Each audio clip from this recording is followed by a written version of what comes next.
it looks like this race is heating up, and more people are now unsure after these conventions. And the second poll was not completely done after the convention, but it looks like there's a 13%, 10 to 13%, shall we say, unsure, which could be decisive in several of these battleground states like Ohio or Pennsylvania or Michigan. Well, it could be decisive, and that's why John McCain has got to close the gap, particularly with white women voters. He's still struggling in that area. He's closed the gap a little bit. You've seen some increases with both of these candidates in this group. He's going to go in these areas. That's why you're seeing him out now, out on the road with Sarah Palin in Michigan, in Wisconsin, in Indiana.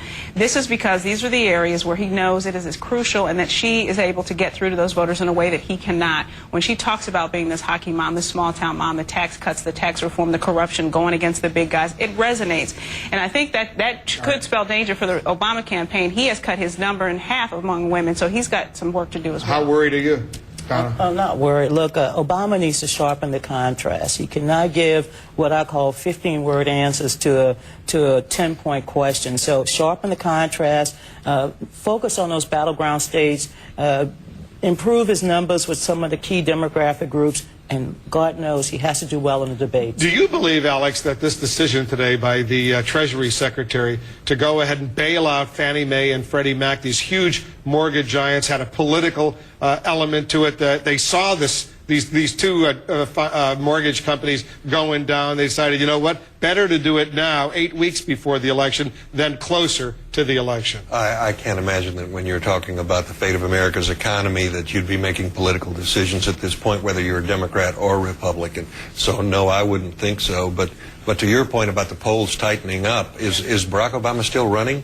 I really haven't heard anything from the Obama campaign now for a week, and it's just that the media vacuum they've created, the Republicans, I think, have gained all the attention.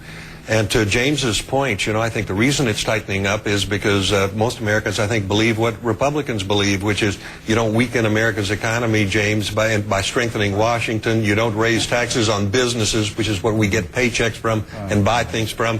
You don't strengthen our military by killing a missile defense shield and by declaring defeat in Iraq. James, so those go ahead. things, I think, James, are what where most Americans stand. Those are the things I believe. I would merely point out that by every economic performance known to man, Democratic presidents have outperformed Republican presidents. And by the way, if you believe that the economy was better under George W. Bush than it was under Bill Clinton, you got a real clear choice here.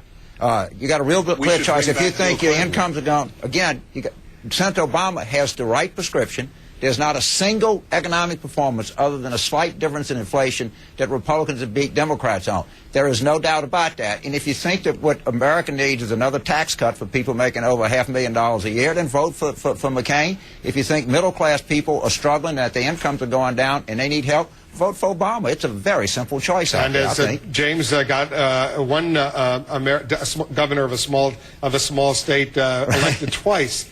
So he knows what he's talking about when he says it's the economy, stupid. It was then, and it probably is right now. Those leaders from small states, that sounds like a pretty good idea. We should try that. Arkansas is 2.5 times the people of Alaska. But they're people. The people of Alaska are people. They're voters. They're Americans. All right, guys.